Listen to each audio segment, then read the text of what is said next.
అందరు నమస్తే. రాజకీయ పార్టీ పెట్టడం పాండబ్బ లాగా కాదు. చాలా కష్టమైన పని అని చాలామంది చాలాసార్లు చెప్పారు. కానీ జాగృతి కవిత మాత్రం పాండబ్బ కన్నా అసూరు తీసేస్తున్నది. అసలు ఆమె పార్టీ పెట్టడంతోనే జనాలను మోసం చేయడం స్టార్ట్ అయింది. పార్టీ పెట్టడంతోనే 5 రోజుల క్రితం ఒక పార్టీ ప్రకటించిండ్రు. ఈరోజు ఇంకొక పార్టీ అని ఎలక్షన్ కమిషన్ నుంచి మా ఇంటికి వచ్చి ఇచ్చిండ్రు అని ఇంకొక పార్టీ పేరు ప్రకటించారు. మొన్న వాళ్ళే ట్విట్టర్లు ఫేస్బుక్లో వాళ్ళ పార్టీ ప్రకటింపు పెట్టుకున్నారు. ఇవాళ మార్చి మళ్ళీ ఇంకోటి అప్డేట్ చేసిండ్రు.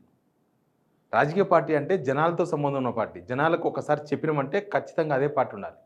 ఇది మీ ఇంట్లో నలుగురు ఓట్లేసేదో లేకపోతే ఇంట్లో పనిచేస్తూ ఓట్లేసేది కాదు. రాష్ట్ర ప్రజలతో ముడిపడిన పార్టీ అయితే అట్లా కాదు. 4 రోజులకో పార్టీ చేంజ్ అవుతుందా? ఏమైనా ప్రైవేట్ ఆఫీసా? ఇటు నుంచి అటువనికి అటు నుంచి ఇట్టడానికే బుద్ధి ఉన్నట్టు పేర్లు బోర్డు మార్చేసి తీసి పెట్టినకే. నేను కవిత పార్టీ గురించే మాట్లాడుతున్నా. ఈరోజు ఎలక్షన్ కమిషన్ నుంచి తెలంగాణ రక్షణ సేన అనే పేరుతో వాళ్ళకు స్పీడ్ పోస్ట్లో లెటర్ వచ్చింది. అంటే వాళ్ళు అసలు కవిత ప్రకటించిన పార్టీ 5 days బ్యాక్ ప్రకటించిన పార్టీ ఆమె అప్లికేషన్లో కూడా లేదు. మరి ఎందుకు ప్రకటించినట్లు ఆ రోజు? అన్ని విషయాలు మాట్లాడదాం. ముందు సబ్స్క్రైబ్ చేయండి, షేర్ కూడా చేయండి. తెలంగాణ జాగృతి ఆఫీస్ నుంచి, ప్రజా జాగృతి ఆఫీస్ నుంచి ఎలక్షన్ కమిషన్కి పెట్టినట్టుగా వాళ్ళ పిఆర్ టీం వాట్సాప్లో పెట్టిన లెటర్ ఇది. ఏముంది ఇక్కడ? తెలంగాణ ప్రజా జాగృతి అనే ఆప్షన్ పెట్టిరంట. తెలంగాణ జాగృతి, తెలంగాణ రక్షణ సేన, తెలంగాణ రాష్ట్ర జాగృతి, తెలంగాణ ప్రజాశక్తి. ఇది కాదు. దీనిలో తెలంగాణ రక్షణ సేన అనే పార్టీకి ఎలక్షన్ కమిషన్ వాళ్ళు ఒక టెంటిటివ్, అంటే ఇది ఫుల్ ఫ్లెడ్జ్ కాదు, టెంటిటివ్గా మేము ఈ పేరును సెలెక్ట్ చేస్తున్నాము. దీనిపైన మీరు 2 నేషనల్ పేపర్లలో 2 లోకల్ పేపర్లలో మీరు అడ్వర్టైజ్మెంట్ వేయండి. మా పార్టీగా ఇది మాకు ఎలక్షన్ కమిషన్ పరిశీలనలో ఉంది ఈ పార్టీ పేరు, ఎవరికైనా అభ్యంతరం ఉంటే చెప్పాలని 30 daysలో ఎవరైనా అభ్యంతరం తెలపచ్చు. దీనికి టీఆర్ఎస్ వాళ్ళు బీఆర్ఎస్ వాళ్ళే అభ్యంతరం తెలపాల్సిన అవసరం లేదు. ఎందుకంటే టీఆర్ఎస్ పేరుతో ఇంకో 3 పార్టీలు ఉన్నాయి. వీళ్ళు తెలంగాణ రక్షణ సేన కదా, ఆల్రెడీ తెలంగాణ రక్షణ సమితి అని కూడా పార్టీ ఉంది. ఇంకా దానికి పోలిన పార్టీలు చాలా పార్టీలు ఉన్నాయి. ఈరోజు మా ఇంటికి వచ్చి ఇచ్చిండ్రు, ఎలక్షన్ కమిషన్ వాళ్ళు మా ఇంటికి వచ్చి ఇచ్చిండ్రు అని ప్రకటించిన దానిలో ఇక్కడనే బై స్పీడ్ పోస్ట్ అని ఉంది. జర్నలిస్ట్ అంతా చదువుకున్న వాళ్ళే. మరి జర్నలిస్ట్ చదువుకోకపోతే వాళ్ళ ఇంట్లో పనిచేసే వాళ్ళు అయితే ఇంకా చాలా తప్పుదో పట్టిస్తుండ్రు. బై స్పీడ్ పోస్ట్ అని ఉంది. అంటే స్పీడ్ పోస్ట్ ద్వారా పంపించారు. ఎలక్షన్ కమిషన్ వాళ్ళు స్పీడ్ పోస్ట్ని పంపిస్తారు. ఏమైనా సిబిఐ ఈడీ వాళ్ళ ఇంటికి రానికి రారు. కాబట్టి ఏముంది దీనిలో? మీరు ఇక్కడ చూడండి, ఇక్కడ వీళ్ళు పెట్టిన లెటర్లోనే ఉంది కదా, వీళ్ళు పెట్టిన లెటర్లోనే ఉంది. ఆ పేరే లేదు. వాళ్ళు పేరు లేనిది ఆ పేరు ఎందుకు అనౌన్స్ చేసింది ఆ రోజు? పార్టీ పేరు చెప్పాలనా టీఆర్ఎస్ అని. నేను మొన్ననే చెప్పిన, ఎంతసేపటికి టీఆర్ఎస్ అని పేర్లు కలిసే విధంగా ఏం పేర్లు అయితే పనికొస్తాయి అని పేర్లు లిస్టు తయారు చేసింది తప్ప అసలు దానిలో ఆత్మ ఉందా ఏముంది అనేది మాత్రం ఎక్కడ చూపలే. అందరేమో దాన్ని పరమాత్మ ఉందని చెప్తున్నారు, రకరకాల అనౌన్స్మెంట్లు చెప్తున్నారు. కానీ ఇప్పుడు సరే పార్టీ ప్రకటించారు, దానిలో చేరిన వాళ్ళు లేరు, దానిలో వచ్చిన వాళ్ళు లేరు, ప్రకటింపు వరకే మిగిలిపోయింది. కానీ అంత తొందరగా 5 రోజుల క్రితం ప్రకటించిన పార్టీ ఈరోజు లేదు. ఈరోజు మళ్ళీ పార్టీ చేంజ్ ఇట్లా పెట్టుకున్నారు వీళ్ళు, తెలంగాణ రాష్ట్ర సేన అసోసియేషన్. ఈరోజు కవిత అప్డేట్ చేస్తున్నారు కొద్దిసేపు క్రితమే, అది రాగానే 27 minutes బ్యాక్ అంటే. ఇది ఏమనుంది? తెలంగాణ రక్షణ సేన. పార్టీ పేరే ఇంత గందరగోళం. ఒక పార్టీ స్థాపిస్తే దానికి ఏమొచ్చిందో ఏం లేదో అసలు వాళ్ళు ఎలక్షన్ కమిషన్ పెట్టుకున్న లిస్టులో కూడా లేని పేరును ఎందుకు అనౌన్స్ చేసిండ్రు? ఎవరిని మోసం చేద్దాం ప్రకటించారు? ఇది చాలా అందుకే అంటున్నాం, మోసంతోనే పార్టీ స్టార్ట్ అయిందా ఎట్లా అని. జనాలను ఫస్టే మోసం చేసింది. ఆమె నమ్ముకున్న వాళ్ళు కూడా మోసమే. ఆమె వెనుక తిరిగే కార్యకర్తలు వాళ్ళు కూడా ఇప్పుడు బక్రాలు అయినట్టే కదా. అంత పెద్ద సభ పెట్టుకొని వాళ్ళ వీళ్ళను పిలిపించుకొని అక్కడి నుంచి జనాలను తప్పించుకొని ఏదో పెద్ద గ్రాండ్ ఈవెంట్గా చేసి లాస్ట్కి ఏమైంది? లాస్ట్కు వాళ్ళ పార్టీ పేరే చేంజ్ అయిపోయింది. కూడా ఫైనల్ కాదు, ఇది కూడా ఫైనల్ పేరు కాదు. దీనికి మళ్ళీ 30 రోజుల టైం. దీని మీద ఆబ్జెక్షన్స్ ఎవరెవరు చెప్తారు? ఇందాక నేను చెప్పినట్లు తెలంగాణ రక్షణ సమితి, తెలంగాణ రక్షణ సేన వీళ్ళది, తర్వాత ఇంకా తెలంగాణ ఇంకేమేమో పార్టీలు, ఇంకా చాలా పార్టీలు ఉన్నాయి. కొన్ని ఇంకా మనగడలో ఉన్న పార్టీలు ఉన్నాయి. వాళ్ళందరూ పోటీ చేస్తారు అప్పుడు ఎలక్షన్స్లో.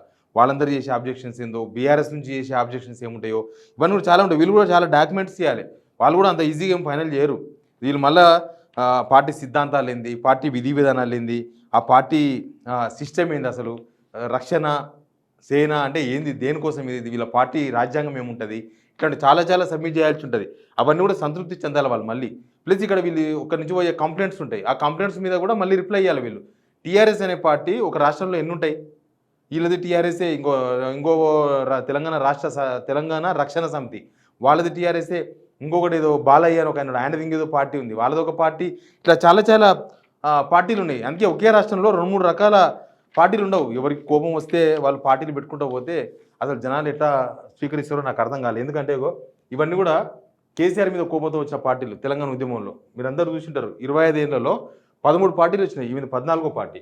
తెలంగాణ పేరుతో వచ్చిన పార్టీ నవ తెలంగాణ పార్టీ, కేసీఆర్ మీద కోపంతో పెట్టిన పార్టీ. తల్లి తెలంగాణ పార్టీ, కేసీఆర్ మీద కోపంతో పెట్టిన పార్టీ.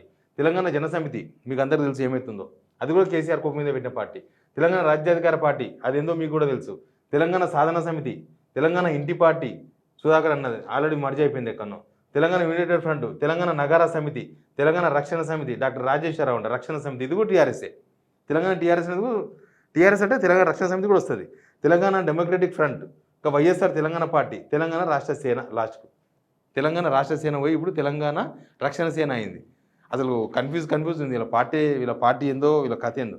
సో కోపంతో, వాళ్ళ వ్యక్తిగత కోపాలతో పెడితే పార్టీలు ప్రజల్లో ఎంతవరకు మనగడ ఉంటాయని చెప్పడానికి ఇది ఒక హిస్టరీ అంతే. ఇప్పుడు ఆమె కూడా వాళ్ళ ఫాదర్ మీద కోపంతోనే కదా పార్టీ పెట్టింది. ఆమె మొన్న స్పీచ్లో ఏముంది, మొత్తం వాళ్ళ ఫాదర్ మీదే మాట్లాడింది కదా. ఎవరు అన్నారు, రాజగోపాల్ రెడ్డి అనుకుంటా, ఎమ్మెల్యే రాజగోపాల్ రెడ్డి ఒక స్టేట్మెంట్ ఇచ్చిండు. వాళ్ళ నాయన మీద మాట్లాడడం నచ్చలేదు, వాళ్ళ నాన్నను అన్ని మాటలన్నీ, వాళ్ళ నాన్నని ప్రేమించలేని కవిత తెలంగాణ జనాలకు అమ్మ ఎట్లయితుంది అని ప్రశ్న వచ్చింది సోషల్ మీడియా నుంచి. అంతే కదా, దేనికైనా కూడా జస్టిఫికేషన్ చాలా అవసరం. జస్టిఫికేషన్ లేకపోతే ఇదంతా స్వార్థం కోసం నడిచే పార్టీగానే భావిస్తారు. చాలా పార్టీలు వస్తాయి కానీ పార్టీలు మిగిలవు. సో ఈ పార్టీ మాత్రం స్టార్టింగే ఇంత పెద్ద మోసంతోన రావాల్సిన అవసరం లేదు. అంటే ఒక పేరు చెప్పి ఇంకొక పేరు చెప్పి, నేను అనుకుంటా ఆ రోజు 27 నాడు వీళ్ళ మీటింగ్ ఉండే కదా, దానికి కౌంటర్గా ముందే పెట్టాలని పెట్టిందేమో. అంటే దీనిలో వ్యక్తిగత కోపాలు, వ్యక్తిగత స్వార్థాలు తప్ప జనం యాంగిల్ ఎక్కడుంది, జనాల కోసమని ఎక్కడ ఎవరైనా భావిస్తే ఎక్కడైనా ఒక పాయింట్ అయినా కనబడాలి కదా. ఎక్కడ ఎవరికి ఏ పాయింట్ కనబడతలేదు. ఇక్కడ స్పీడ్ పోస్ట్లో వస్తే వాళ్ళే ఇంటికి వచ్చి ఇచ్చిపోయారని, వాళ్ళు అసలు లిస్టులో కూడా లేని పేరుని అనౌన్స్ చేయడం, ఇదంతా కూడా మోసం కిందకే వస్తుంది. మోసం చేయక పార్టీ పెట్టకముందే మోసాలతో స్టార్ట్ అయితే పార్టీ పెట్టిన తర్వాత ఏమవుతుంది? అది జనాలు ఎవరు నమ్మాలి? అసలు ఏంటో పార్టీ పెట్టడం అంటే పాండబ్బా లాగా కాదు అని కేసీఆర్ చెప్పిండు ఒక మీటింగ్లో. పాండబ్బా కాదు, అంతకన్నా చీపు పార్టీ అంటే జస్ట్ రిజిస్ట్రేషన్ చేస్తే చాలు పార్టీ అయిపోతుంది. చాలా పార్టీలు ఉంటాయి రాష్ట్రంలో. మన రాష్ట్రంలో కూడా మనకు తెలియని పార్టీలు చాలా ఉన్నాయి. అవి ఎలక్షన్స్లో పోటీ చేస్తారు, నడుస్తూ ఉంటుంది వ్యవస్థ. కానీ దానివల్ల జనాలకు తెలియదు, జనాలు వాళ్ళకు ఉపయోగపడరు, జనాలతో వీళ్ళకు పని లేదు. కానీ ఇక్కడ ఈ పార్టీ మాత్రం వాంటెడ్లీ జనాలను మోసం చేసినట్టుంది. వాంటెడ్లీ జనాలను మోసం చేయడం అంటే, పార్టీ 1 సంవత్సరం అయింది ఆమె జాగృతి అని పెట్టి, సంవత్సరం నుంచి రకరకాల కమిటీలు వేసి పార్టీ పేర్లు అని, ఎలక్షన్ కమిషన్ అని 1 సంవత్సరం పాటు కసరత్తు చేస్తే కూడా ఇది వ్యవస్థ. సంవత్సరం పాటు కసరత్తు చేస్తే ఇట్లా జరిగింది అంటే ఇది ఖచ్చితంగా కావాలని చేసినట్టుగానే భావించాల్సి ఉంటుంది ఎవరైనా కూడా. సడన్గా జరిగింది ఏమో తప్పులు దొరుకుతూ ఉంటాయి కదా అప్పుడప్పుడు అనుకోవచ్చు. కానీ సంవత్సరం ప్లాన్ చేసి మరి పేర్లు మార్చి 5 రోజుల్లోనే పేరు మారిపోయిందంటే ఇంకా అయిపోయింది కదా అక్కడనే. నేను మొన్న కూడా చెప్పిన, తెలంగాణ జాగృతి అనే పేరే కనీసం ఆమెకు ఒక బ్రాండ్గా ఉండేదేమో.